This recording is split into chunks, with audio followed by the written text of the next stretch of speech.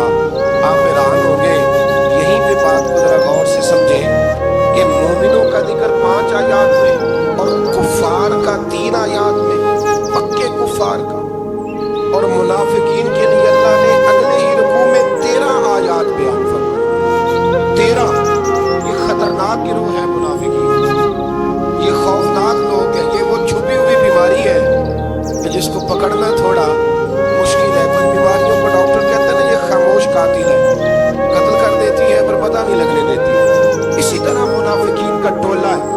قرآن مجید کہتا ہے ان منافقین کے بارے میں وَمِنَ النَّاسِ مَن يَقُولُ آمَنَّا بِاللَّهِ وَبِالْيَوْمِ الْآخِرِ وَمَا هُم بِمُؤْمِنِينَ۔ اے محبوب کچھ لوگ کہتے ہیں ہم اللہ اور آخرت پر ایمان لائے، لیکن وہ ایمان لانے والے نہیں ہیں۔ تو جب رب کہتا ہے نہیں ہے، آج کسی کو کہہ دیا جائے نا کہ بندہ جھوٹا کلمہ پڑھتا ہے، اس کی باتیں نہیں بتاتی، تو کہتے ہو آپ کلمہ گو کو برا کہہ رہے ہیں۔ تو یہاں تو اللہ ان کے کلمے کا بھی اعلان فرما رہا ہے اور ان کے نفاق کا بھی اعلان 13 آیات میں۔ اور رب فرماتا ہے یخادعون اللہ والذین آمنوا وما یخدعون الا انفسهم وما یشعرون۔ فرمایا وہ اللہ کو دھوکہ دینا چاہتے ہیں مومنوں کو، حالانکہ نہیں دھوکہ دیتے مگر اپنی ہی جانوں کو، انہیں شعور ہی نہیں۔ اللہ تبارک و تعالیٰ نے 13 آیات کے اندر مکہ مکرمہ میں منافق کوئی نہیں تھا جب تک حضور نے ہجرت نہیں کی تھی۔ کیوں؟ اس لیے کہ وہاں جو کلمہ پڑھتا تھا اسے مار کھانی پڑتی تھی۔ تو کسی کو کیا مصیبت پڑی تھی جھوٹا کلمہ پڑھ کے مار کھائے۔ مدینے میں جب اسلامی حکومت قائم ہو گئی نا، تو کچھ لوگوں نے اسلامی حکومت سے فائدہ لینے کے لیے جھوٹے موٹے کلمے پڑھ لیے، اندر کفر رکھتے تھے، اوپر سے اظہار اسلام کرتے تھے۔ تو رب فرماتا ہے کہ ان کا یہ ایمان قابل قبول نہیں ہے۔ تو یا اللہ پھر کس کا ایمان قابل قبول ہے؟ تو اللہ کریم نے فرمایا وَإِذَا قِيلَ لَهُمْ آمِنُوا كَمَا آمَنَ النَّاسُ، جب ان سے کہا جاتا ہے نا اس طرح ایمان لاؤ جس طرح دوسرے لوگ لائے، یعنی ابوبکر صدیق کی طرح ایمان لاؤ، عمر فاروق کی طرح ایمان لاؤ، عثمان غنی کی طرح، مولا علی کی طرح، بلال حبشی کی طرح تو کیا جواب دیتے ہیں؟ قالوا نؤمن کما آمن السفہاء، کیا اس طرح ایمان لائے جس طرح یہ بیوقوف ایمان لائے؟ الا انہم هم السفہاء، اللہ فرماتا ہے خبردار بے شک وہی بیوقوف ہے، ولکن لا یعلمون، لیکن انہیں اس کا علم نہیں ہے۔ وہ کہا کرتے تھے کہ یہ تو بیوقوف ہے، معاذ اللہ۔ ابو بکر صدیق نے سارا ایمان دے دیا نبی پاک کو، عمر فاروق نے آدھا دے دیا، مولا علی نے سارا کچھ حضور کے نام کر دیا، عثمان جو کماتے محنت کے ساتھ وہ سارا وہاں جا کے پیش کر دیتے ہیں، تو بیوقوفی ہے۔ آج بھی کچھ لوگ کہتے ہیں کلمہ پڑھنا چاہیے سیدھا سیدھا، یہ کیا بات ہو گئی، کیا بندہ مسیحی ہو جائے؟ کاروبار بھی تو کرنا ہے نا، نماز روزہ بھی تو بیوقوفی ہے۔ اللہ جواب دیتا ہے، فرمایا الا انہم هم السفہاء، خبردار بیوقوف تو تم ہو کہ میرے محبوب کی شریعت کا، دین کا، روحانیت کا سورج چمک رہا اور تم نے فیض ہی کوئی نہیں حاصل کیا۔ تو میرے بھائیوں، صحابہ کا ایمان وہ ایمان ہے، اہل بیت نبوت کا وہ ایمان ہے کہ اللہ کو ایمان بھی وہ والا پسند ہے جو حضور کے غلاموں جیسا ایمان ہے۔ اللہ تبارک و تعالیٰ نے منافقین کا ذکر فرمایا، پھر اللہ کریم نے فرمایا یہ تو وہ بیوقوف لوگ ہیں اس آدمی کی طرح جو آگ جب پوری جلا لیتا ہے نا، روشنی پھیل جاتی ہے تو پھر اللہ اس کا نور لے جاتا ہے۔ انہوں نے بھی چلاکیاں کر کے تھوڑا سا ماحول بنایا تھا تو اللہ نے ان کے سارے پردے کھولے، ان کے پاس کچھ باقی بچا، ان کے پردے کھول گئے۔ رسول کریم علیہ السلام کی بارگاہ میں نا ایک دن ان منافقین نے شرارت کر دی۔ منافقین نے شرارت کیا کی؟ جب حضور صلی اللہ علیہ وسلم نے فرمایا نا پوچھو جو پوچھنا ہے، تو امام راضی کہتے ہیں یہ پیچھے نمازیں پڑھتے تھے، یہ 313 تھے حضور کے پیچھے۔ اگر مدینے میں رہ کے منافق ہو سکتے ہیں تو باقی ملکوں میں بھی تو ہو ہی سکتے ہیں نا۔ حضور کے پیچھے نمازیں پڑھتے تھے تو ایک دن کہنے لگے نہیں، یہ کہتے ہیں جو مرضی پوچھو تو ہم پیچھے نمازیں پڑھتے ہیں، ہمارا انہیں پتہ نہیں۔ جب یہ اعتراض کیا نا حضور کے علم پر، آپ سمجھ لیں کہ حضور کے علم پر اعتراض کرنا طریقہ کس کا ہے؟ طریقہ کس کا ہے حضور کے علم مبارک پر اعتراض کرنا؟ کہنے لگے پیچھے نمازیں پڑھتے ہیں، انہیں پتہ ہی نہیں۔ جب یہ کہا تو اللہ کے رسول نے نا جمعے والا دن تھا، حضور نے فرمایا میرے علم پر اعتراض کرتے ہو؟ 70 بندے نام لے کر اور بلدیتیں لے کر، بلکہ بہت سارے ایسے تھے جنہیں کنفرم ہو گیا کہ بلدیت اصل میں ہے کیا، انہیں طے ہو گیا۔ حضور کے بے ادب کے لیے یہ طے کرنا بھی مشکل ہوتا ہے نا، طے ہو گیا کہ بلدیت ہے کیا۔ 70 بندے نام لے کے حضور نے مسجد نبوی سے نکال دیا، فرمایا یا فلاں بن فلاں قم فاخرج فإنک منافق، او فلاں کے بیٹے فلاں کھڑا ہو جا، نکل جا تو منافق۔ حضور نے 70 بندے نکال دیے۔ اب 70 بندے اکٹھے گلی میں نکلے تو رش تو پڑ جاتا ہے نا۔ حضرت عمر فاروق لیٹ ہو گئے، جمعے میں آ رہے، ان کو جاتے ہوئے دیکھا تو عمر فاروق فرمانے لگے جمعہ ہو گیا ہے بھائی، 70 بندے نکل ہیں باہر، جمعہ ہو گیا ہے۔ تو ایک منافق کہنے لگا تھا کہ نہیں حضور نے نکال دیا، تو عبداللہ بن ابی سلول جو ان کا سربراہ تھا نا، وہ کہنے لگا چپ کر۔ حضرت عمر سے کہنے لگا ہاں جی ہو گیا۔ وہ بھی کہنے لگا تھا نہیں ہوا، ہمیں نکال دیا گیا۔ تو یہ سردار بولا کہنے لگا ہو گیا ہو گیا۔ حضرت عمر کہنے لگا چلو جمعہ ہو گیا تو جا کے اندر حضور کی زیارت ہی کر لیتا ہوں، لیٹ تو ہو ہی گیا ہوں۔ حضرت عمر اندر چلے گئے تو پیچھے سے وہ منافقین اپنے سردار سے کہنے لگے کہ 2 منٹ میں عمر کو پتہ چل جائے گا کہ تم نے جھوٹ بولا ہے۔ عمر کو جا کے پتہ چل جائے، کہنے لگا بڑے پاگل ہو، میں نے تمہاری جان بچائی ہے، نبی پاک نے تو مسجد سے نکالا ہے نا۔ عمر کو پتہ چل جاتا نا منافق ہے، تو ابو بکر بھی مسجد میں تھے، علی بھی مسجد میں تھے، عثمان بھی مسجد میں تھے، بچانے والا ہی کوئی نہیں تھا۔ عمر نے تلوار لے کے تو دنیا سے ہی نکال دینا تھا، تو میں نے جان بچائی ہے، آپ جائیں گے نا اندر تو حضور ٹھنڈا کر دیں گے، فرمائیں گے چلو میں نے نکال جو دی۔ یہ وہ منافقین کی جماعت ہے۔ دوسرے سے تیسرے رکوع میں نا اللہ تعالیٰ نے انسان کو یاد کرایا ہے کہ تو نے عبادت اپنے رب کی کرو، اور فرمایا رب تمہارا وہ ہے جس نے تمہارے لیے زمین کو فرش بنایا ہے، آسمان کو چھت بنایا، اور آسمان سے پانی برسا کے تو زمین سے پھل اگائے ہیں، رزق لکم، وہ بھی تیرے کھانے کے لیے اگائے ہیں۔ وہ جو آسمان سے بارش برسا کے زمین سے سبزہ اور پھل اگائے ہیں تو وہ بھی تیرے لیے۔ جب سارا کچھ تیرے لیے بنایا تو بھی تو عبادت کرنا اپنے رب کی، پھر کسی کو اس کا شریک